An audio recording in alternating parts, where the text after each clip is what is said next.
Hello and welcome. आप देख रहे हैं कानूनी पहलू। मैं हूं गुंजन। आज जिस विषय पर हम वकील साहिबा से चर्चा करेंगे वो है राइट टू इंफॉर्मेशन एक्ट, यानी सूचना का अधिकार।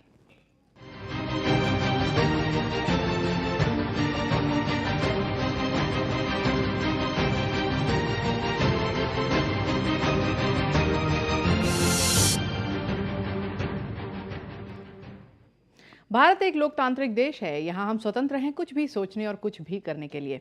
और इसी श्रृंखला को आगे बढ़ाते हुए 2005 में आया आरटीआई, यानी राइट टू इंफॉर्मेशन एक्ट। इस एक्ट के तहत क्या अधिकार हैं आपके, क्या कर सकते हैं आपके अधिकारों से, ये सब आपको बताएंगे। लेकिन इससे पहले ये रिपोर्ट देखिए।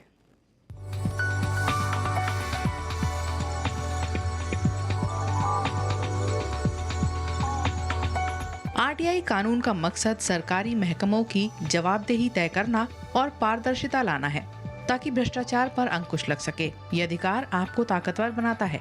इसके लिए सरकार ने केंद्रीय सूचना आयोग और राज्य सूचना आयोगों का गठन किया है। सूचना का अधिकार अधिनियम 2005 के अनुसार ऐसी जानकारी जिसे संसद या विधानमंडल सदस्यों को देने से इनकार नहीं किया जा सकता, उसे किसी आम व्यक्ति को देने से भी इनकार नहीं किया जा सकता।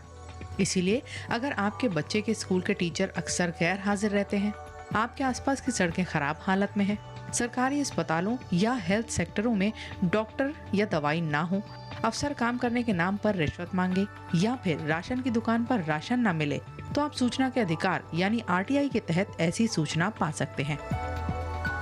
सिर्फ भारतीय नागरिक ही इस कानून का फायदा उठा सकते हैं। इसमें निगम, यूनियन, कंपनी वगैरह को सूचना देने का प्रावधान नहीं है, क्योंकि ये नागरिकों की परिभाषा में नहीं आते। अगर किसी निगम, यूनियन, कंपनी या एनजीओ का कर्मचारी या अधिकारी आरटीआई दाखिल करता है तो उसे सूचना दी जाएगी, बशर्ते उसने सूचना अपने नाम से मांगी हो, निगम या फिर यूनियन के नाम पर नहीं। हर सरकारी महकमे में एक या ज्यादा अधिकारियों को जन सूचना अधिकारी के रूप में अपॉइंट करना जरूरी है। आम नागरिकों द्वारा मांगी गई सूचना को समय पर उपलब्ध कराना इन अधिकारियों की जिम्मेदारी है। नागरिकों को डिस्क, टेप, वीडियो कैसेट या फिर किसी और इलेक्ट्रॉनिक या प्रिंट आउट के रूप में सूचना मांगने का हक है, बशर्ते मांगी गई सूचना उस रूप में पहले से मौजूद हो।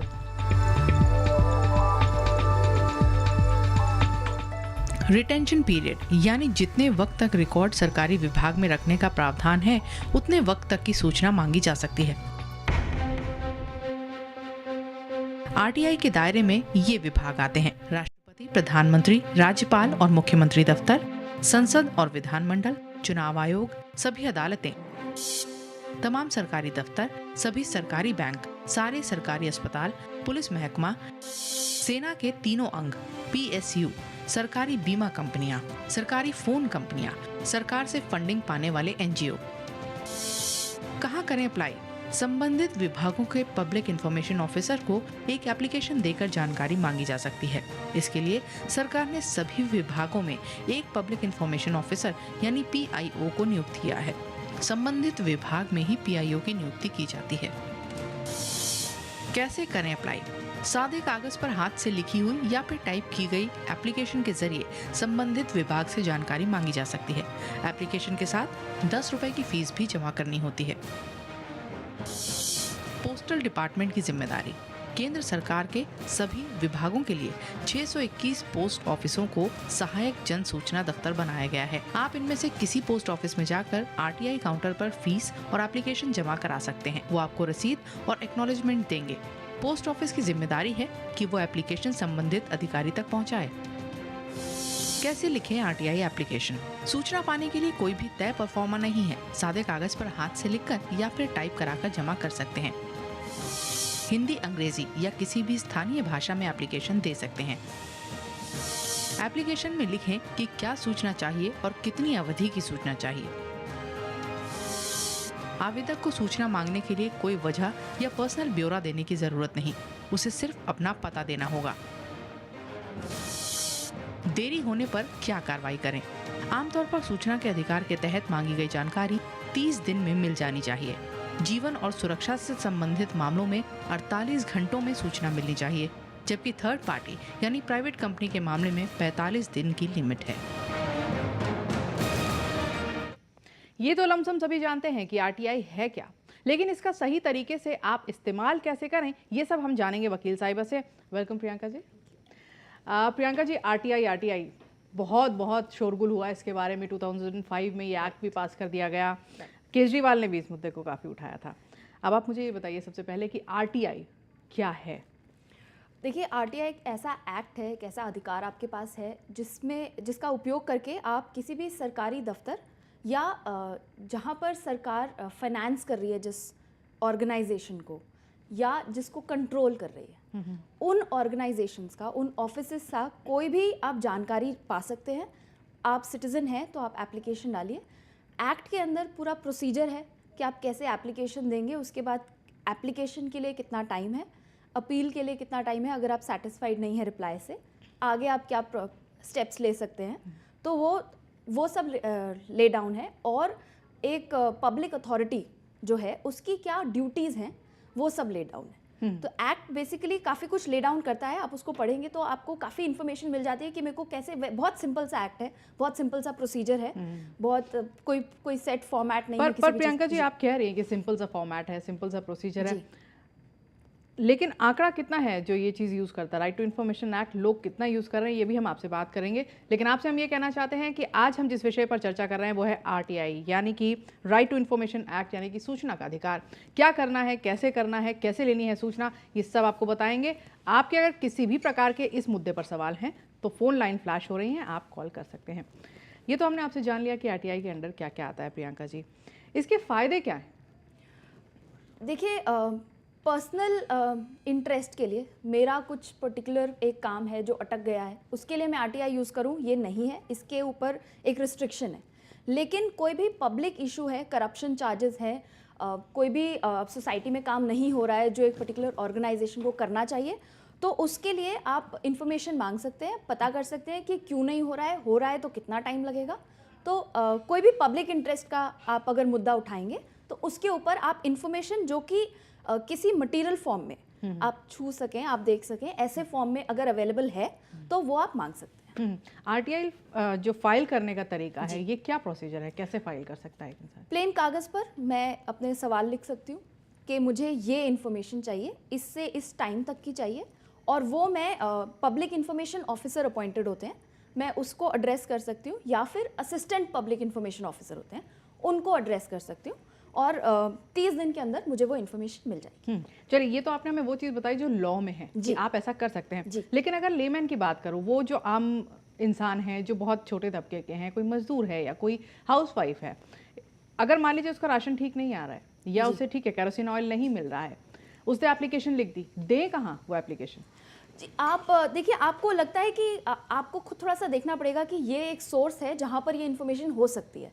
लेकिन अगर आपने गलत सोर्स पर दे दी है तो जहाँ पर भी आपने एप्लीकेशन दी है उनकी ड्यूटी बनती है या तो आपको बताएं कि यहाँ पर आप दीजिए, ये हमारा इन्फॉर्मेशन, हमारे पास नहीं है इन्फॉर्मेशन, या फिर वो खुद 5 दिन के अंदर दूसरी ऑर्गेनाइजेशन को ट्रांसफर कर दें। जैसा कि मैंने आपसे कहा कि मान लीजिए राशन सही नहीं आ रहा, किसी की दुकान है जो राशन देता है, वो भी नहीं जानता कि भाई एप्लीकेशन जो हमारे पास आई है हम कहाँ फॉरवर्ड करें। जी देखिए, एक राशन की दुकान पर एप्लीकेशन देना अलग चीज़ है, और that's what I am talking about कि अगर एक लेमैन है या एक मजदूर वर्ग का आदमी है या वो औरत जो घर में सिर्फ खाना बनाती है या घर संभालती है, अगर वो एप्लीकेशन दे रही है तो उसकी तो हायरार्की वही हुई ना, क्योंकि वहां से राशन गड़बड़ आया, तो वो पहला उसका हायरार्की वही होगी, वो वही एप्लीकेशन देना पसंद है। लेकिन ना उसे पता है ना दुकानदार को पता है, उस केस में क्या होगा? आप एमसीजी के ऑफिस में चले जाइए अगर आपको गुड़गांव से रिलेटेड कोई इन्फॉर्मेशन चाहिए फॉर एग्जांपल, या फिर आपको अगर कोई सेंट्रल इन्फॉर्मेशन चाहिए, आप डिस्ट्रिक्ट मैजिस्ट्रेट के पास चले जाइए कि ये मेरे को इन्फॉर्मेशन चाहिए, ये एप्लीकेशन है, उनसे पूछ लीजिए कि किधर मैं फाइल करूं अगर आपके पास नहीं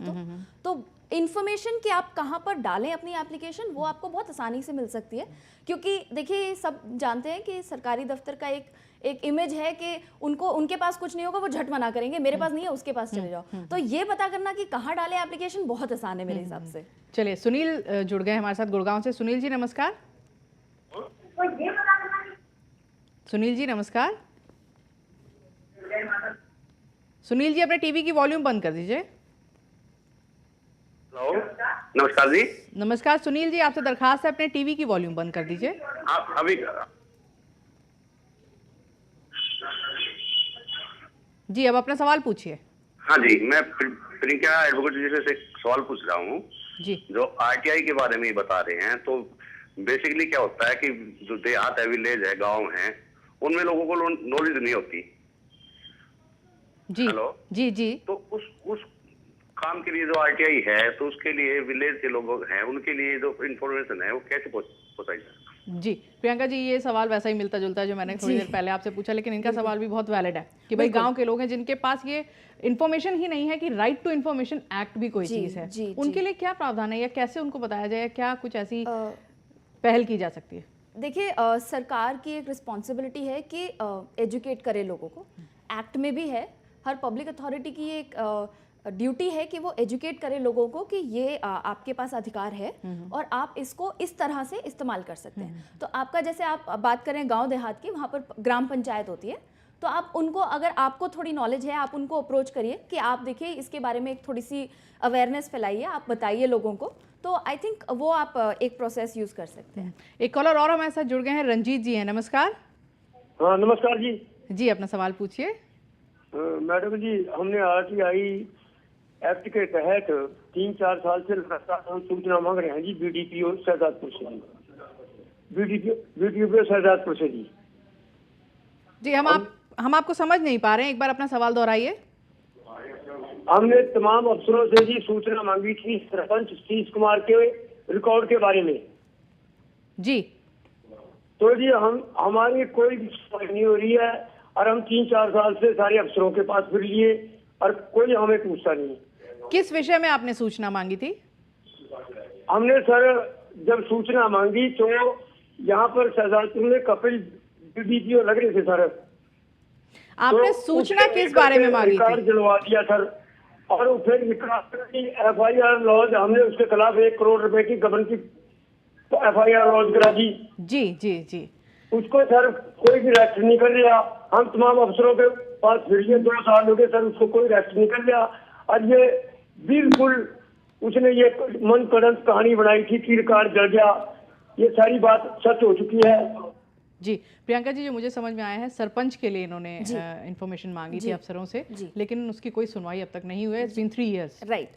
सी मोस्टली लोग मेरे हिसाब से क्या करते हैं, एप्लीकेशन डाला, इन्फॉर्मेशन नहीं मिला तो वापस से एप्लीकेशन डाल दिया। आप अपील करिए उसके अगेंस्ट, आपका जो रिप्लाई आता है या नहीं आता है, आप उसके अगेंस्ट अपील करिए, जो कि सेम डिपार्टमेंट में एपेलेट अथॉरिटी होगा। अगर वहाँ से भी कोई जवाब नहीं आता है तो आपके पास 2 ऑप्शंस हैं, या तो आप अपील करिए, डिपेंडिंग आपका स्टेट अथॉरिटी है, जैसे सरपंच के लिए तो मैं अज्यूम करूंगी कि हरियाणा गवर्नमेंट में होगा, तो आप स्टेट इन्फॉर्मेशन कमिश्नर के पास अपील करिए, या फिर उनको कंप्लेन करिए कि मैंने इन्फॉर्मेशन मांगी थी और मुझे नहीं मिली है। तो वो उसके अगेंस्ट अगर उनको लगेगा कि एक एक्शन बनता है तो इंक्वायरी करेंगे और आपको इन्फॉर्मेशन दिलवाएंगे। आपने कहा अपील करिए, क्या इसके लिए कोई वकील नियुक्त करना पड़ेगा या खुद ही की जा सकती है? नहीं, खुद करी जा सकती है, कोई कॉस्ट नहीं है अपील के लिए, कोई आपको फीस नहीं देनी है, कोई फॉर्मेट नहीं है। सिर्फ आपको 3 कॉपीज में अपनी अपील लिखना है कि ये आपने इन्फॉर्मेशन मांगी थी, इस तारीख को मांगी थी और आपके पास रिप्लाई नहीं आया, या आया तो उसके डिटेल्स। जी बस उसका 3 कॉपीज आप देंगे स्टेट कमिश्नर को, तो अपील इज वैलिड उसके बाद।